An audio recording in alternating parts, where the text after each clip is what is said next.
Olá, sejam todos bem-vindos ao canal Encantos do Evangelho. Hoje nós iremos estudar o capítulo 11 do Evangelho segundo o Espiritismo, amar o próximo como a si mesmo.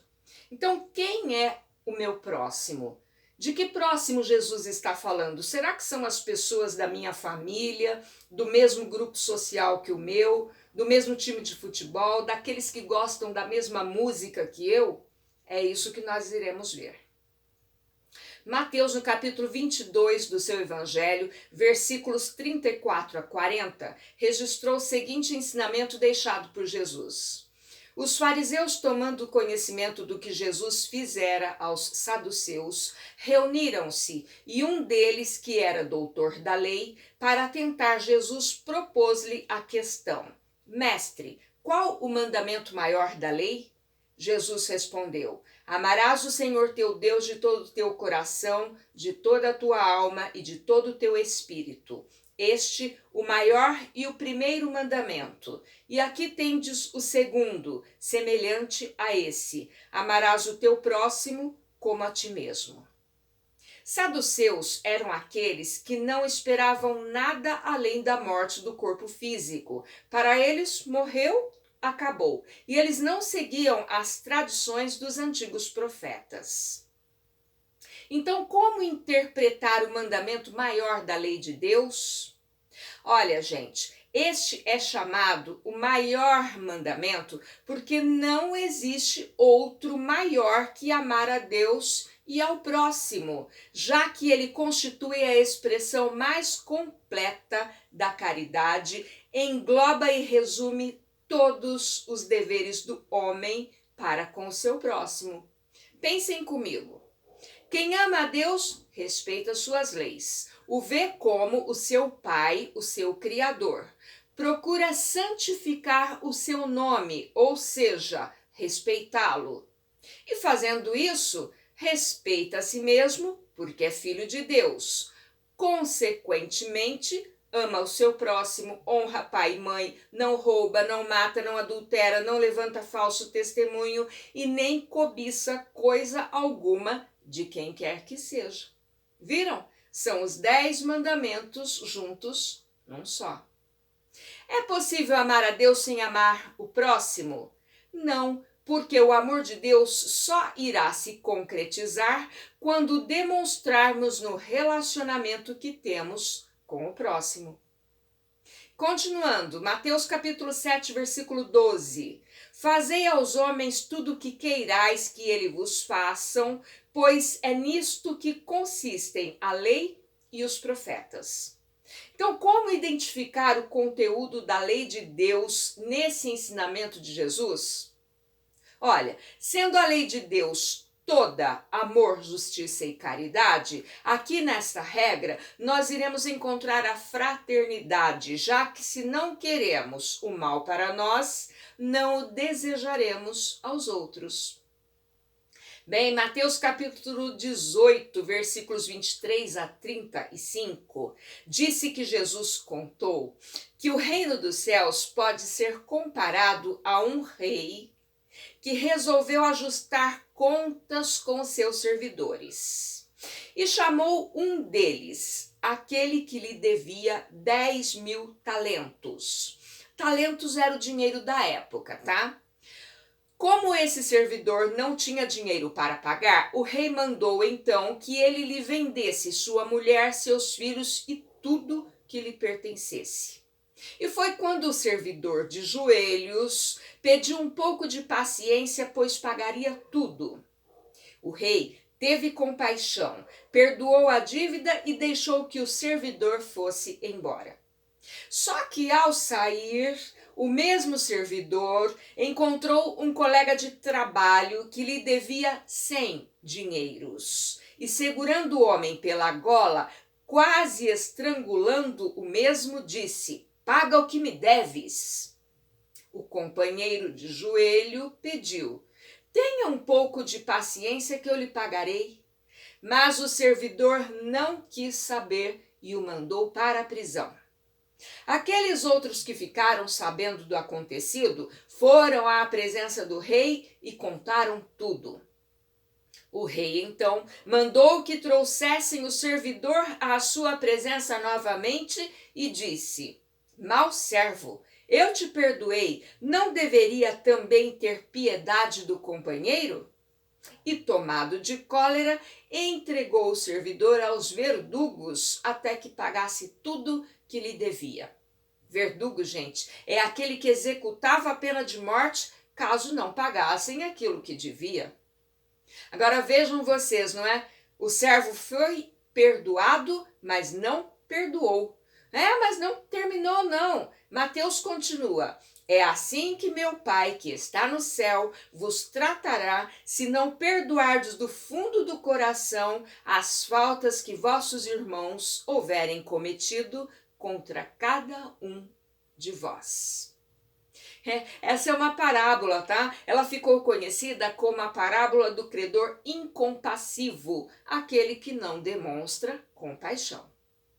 Parábola, gente, é uma história pequena, simbólica e que tem sempre um fundo moral, sempre. Jesus, inteligente como é, percebeu que se ele contasse uma história usando exemplos do dia a dia, as pessoas gravariam com mais facilidade do que ele pregando um sermão. E por conta disso, muitas vezes, ele falou através de parábolas. Então, que lição essa parábola que acabamos de ouvir nos traz? A de que é inútil pedir a Deus o perdão para os nossos erros quando não perdoamos igualmente o nosso próximo e dele guardamos rancor. João Evangelista fala assim: quem diz que ama a Deus e não ama a seu próximo é um mentiroso. Eu sei, nós não fomos acostumados a pensar nos nossos semelhantes, muito pelo contrário, fomos muito acostumados ao egoísmo, e as duas maiores chagas da humanidade são o materialismo e o egoísmo. O materialismo que faz a gente pensar mais no ter do que no ser, e o egoísmo que faz a gente só pensar em si mesmo. Mas já sabemos que vale a pena cuidar uns dos outros e é para isso que Jesus nos convida, para amar a Deus e ao próximo. E isso quer dizer perdoar até mesmo aquele que nos fere, que nos magoa. Tá, eu sei que nem sempre iremos conseguir sentir simpatia por todas as pessoas, mas ninguém está dizendo que devemos sentir amor por todas as pessoas do mesmo jeito que sentimos por um filho ou por um amigo. Só não precisamos fazer mal para ela. Não fazendo mal, já estaremos agindo de conformidade com as leis de Deus. Mas um de vocês pode estar pensando, Pode ser fácil para você, mas como que eu vou amar aquele próximo que matou um filho meu? Praticando o perdão. Alguém assassinou, tirou a vida de um ente querido nosso, então não querer vingança, limpar a mente, limpar o coração. Procurar trabalhar no bem e a misericórdia divina vai mandar com certeza, gente, com certeza, um bálsamo para aliviar o nosso coração. Ocupar a mente trabalhando e fazendo o bem para as outras pessoas. E o mais importante de tudo, não se esqueçam, acreditar nas leis de Deus. Olha, se eu não consigo crer na lei divina, eu vou acabar pensando que tudo foi em vão, que fracassamos, que não valeu a pena ser bom, honesto, trabalhador, gente de bem, que a vida do meu ente querido foi tirada e pronto, simplesmente ficou por isso mesmo.